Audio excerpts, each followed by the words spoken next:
ये कोई योजना में हम उनको छांट के थोड़ी चल रहे हैं कि भाई ये मुस्लिम समाज के लोग हैं। हमारे लिए पूरे देश की जनता समान है। उनके लिए हिंदू और मुसलमान अलग हो गए, हमारे लिए सब समान है। ईद का एक ईदी देने की का प्रावधान से 32 लाख हमारे मुस्लिम भाइयों के घर में ईद का गिफ्ट जाएगा। तो नियम बनने से जनता रोक सकती है या जनता बना सकती है? कोई माई का लाल का यहाँ सवाल नहीं है। ये तो बिहार की जनता पर निर्भर करता है। विकास के काम होते थे, पुल पुलियों का निर्माण होता था, उससे लेवी मांगते थे। तो लेवी मांगने वाले लोग क्या विकास करेंगे बिहार का? आज भी आप देख लीजिए कि अगर सरकार सख्त ना होती तो लेवी देते देते हमारे ठेकेदार से लेकर इंजीनियर परेशान रहते थे। पूजा पति जी का पालन करते हैं और नियम अनुसार इस देश में एक कानून के पैटर्न से ये देश चले। तो कानून व्यवस्था की जो बिहार की स्थिति थी, जो बचे कुछ उद्योग थे, उनका भी पलायन हो गया। पलायन की शुरुआत हो गई बिहार में। कांग्रेस के नेता कन्हैया कुमार जो है अभी फिलहाल पलायन रोको यात्रा और बेरोजगार मांग यात्रा पे क्या कुछ कहेंगे? एक तरफ जो है कांग्रेस लगातार भाजपा पे हमलावर भी है और एक तरफ जो है भाजपा लगातार कांग्रेस पे हमलावर है। देखिए, बिहार से पलायन की शुरुआत कब हुई? कन्हैया कुमार को इतिहास पढ़ना चाहिए कि जब बिहार का विकास श्री बाबू के जमाने में बहुत तेजी से हो रहा था और जब संयुक्त बिहार, जब बिहार झारखंड एक था, उस समय श्री बाबू के जमाने में बिहार का उद्योगीकरण चरम पर था और पूरे देश के लोग बिहार में नौकरी करने के लिए आया करते थे। लेकिन 1952 में इसी कांग्रेस पार्टी की सरकार ने ऐसा कानून पास किया, भाड़ा समानीकरण नीति, थ्रेड इक्वलाइजेशन पॉलिसी जो लाई, उसके वजह से जो हमारे मिनरल्स, जो माइंस हमारे थे, वो पूरे देश भर में समान धारा के कारण हर स्टेट में जो है उद्योगों का एक तरह से पलायन की शुरुआत हो गई बिहार से। वरना सबकी मजबूरी थी कि बिहार और तक आज के झारखंड में लोगों को इंडस्ट्री सेटअप करना उनकी मजबूरी थी, जिसके वजह से बिहार में बेरोजगारी की कोई समस्या नहीं थी। लोग देश दुनिया के लोग बिहार आते थे नौकरी करने के लिए उस समय। लेकिन इसी पॉलिसी की वजह से बेरोजगारी की शुरुआत हुई बिहार में और जो आगे चलकर फिर उसके बाद 90 के दशक में जो सरकार आई उसने पॉलिसी चेंज की, लेकिन तब तक काफी देर हो चुकी थी। और उस समय की जो सरकार थी, 90 से जो हमारे बिहार में सरकार चली, उसके बाद कानून व्यवस्था की जो बिहार की स्थिति थी, जो बचे कुछ उद्योग थे, उनका भी पलायन हो गया। और जो हमारे व्यापारी वर्ग जो लोगों को नौकरी दिया करते थे बिहार में, भारी संख्या में वैसे व्यापारी भी बिहार से गुजरात और पंजाब, हरियाणा, दिल्ली जैसे राज्यों में के लिए कूच कर गए। सर, वक्फ बोर्ड को लेकर भी लगातार विपक्ष जो है इसका विरोध कर रही है। नहीं, इस पर मैं एक चीज और बताता हूँ। पहले पलायन के विषय में जो कन्हैया कुमार जी यात्रा लेके निकले हैं, तो उनको ये समझना चाहिए कि इसकी शुरुआत तो कांग्रेस पार्टी ने की। अब कांग्रेस पार्टी ही जो है बेरोजगारी और इसके बारे में, पलायन के बारे में जो है यात्रा निकाल रही है। लेकिन उनको इतिहास पढ़ना चाहिए कि शुरुआत बिहार में कहां से हुई। और जो ये महागठबंधन के तीनों दल ये विकास विरोधी और तीनों ने मिलकर बिहार को कैसे नुकसान पहुंचाया है, मैं आपको उदाहरण सहित समझाता हूं कि लालू यादव ने तो बिहार को कैसे गर्त में पहुंचाया सबको पता है, लेकिन कांग्रेस पार्टी ने इस पॉलिसी बनाकर कैसे उद्योगीकरण बिहार का रोका, ये सेकंड बात हो गई। और तीसरे जो महागठबंधन के दल है, वामपंथी दल, जो वामपंथी विचारधारा के लोग हैं, उन्होंने कैसे नुकसान पहुंचाया बिहार को, ये तो विकास विरोधी है। जितने भी विकास के काम होते थे, पुल पुलियों का निर्माण होता था, उससे लेवी मांगते थे। तो लेवी मांगने वाले लोग क्या विकास करेंगे बिहार का? आज भी आप देख लीजिए कि अगर सरकार सख्त ना होती तो लेवी देते देते हमारे ठेकेदार से लेकर इंजीनियर परेशान रहते थे और नहीं देने पर उसका नतीजा उनको भुगतना पड़ता था। तो ये लेवी लेने वाले लोग विकास के समर्थक कब से हो गए? यही लोगों ने तो मिलकर, तीनों दलों ने मिलकर बिहार को पीछे ढकेला और अब बेरोजगारी यात्रा निकाल रहे हैं।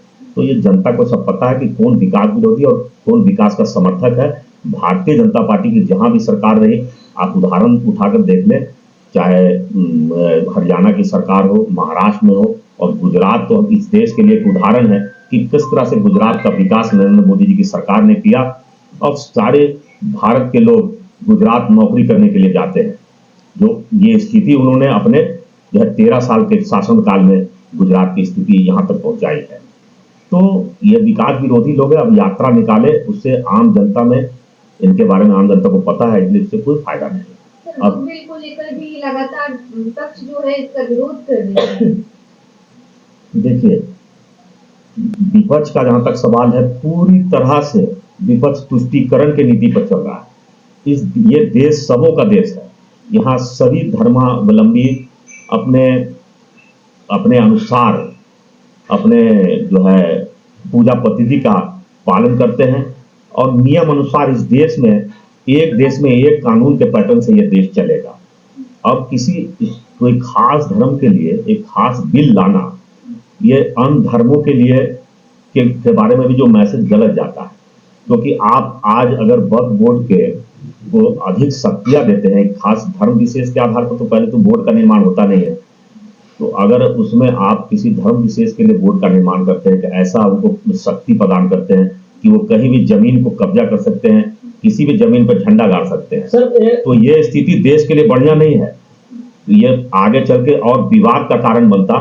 इसीलिए नरेंद्र मोदी जी ने, क्योंकि ये फ्यूचरिस्टिक नेता है, भविष्य ज्ञाता है नरेंद्र मोदी, तो उनको पता है कि भविष्य में या आने वाला समय में ये देश के लिए काफी परेशानी का सबब बनेगा, तो उन्होंने पहले ही इसमें संशोधन करके, क्योंकि देश की आबादी बढ़ रही है, आप एक बड़े भूखंड पर जो है कब्जा करके नहीं रह सकते हैं 11 दिनों तक।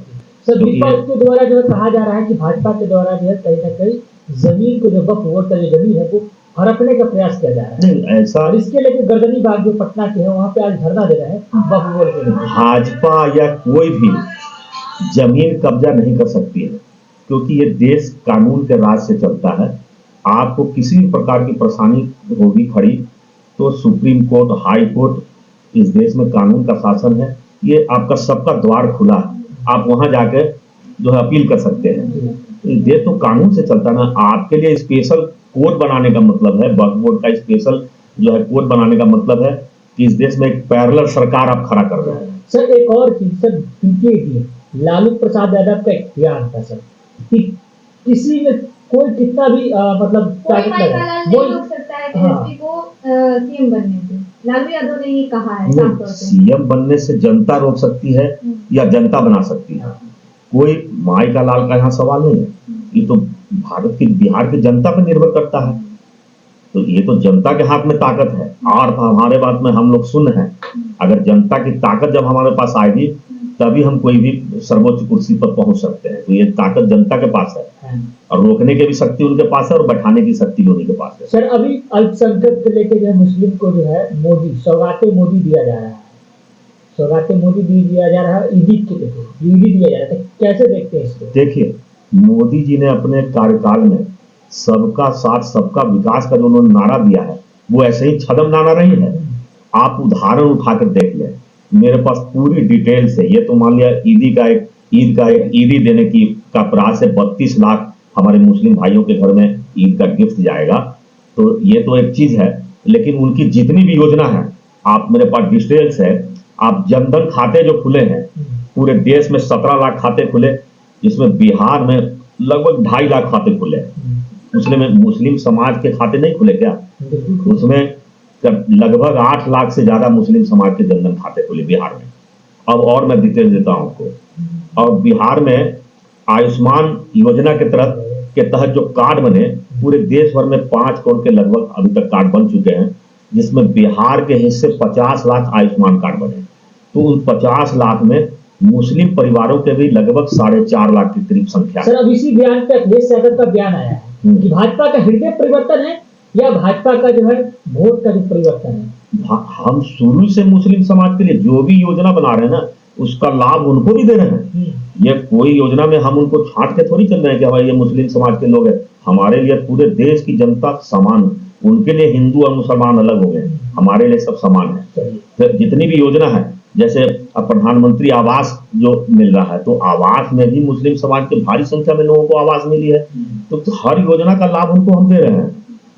तो इसलिए आप किसी प्रकार का दोहरा रवैया का आरोप भारतीय जनता पार्टी पर नहीं लगा सकते, नरेंद्र मोदी जी पर नहीं लगा सकते। कल विधान परिषद में देखा गया था साफ तौर पे कि लगातार आरक्षण को लेकर कितना बवाल देखने को मिला। तो विपक्ष जो है ये कह रही है कि भाजपा जो है आरक्षण विरोधी है।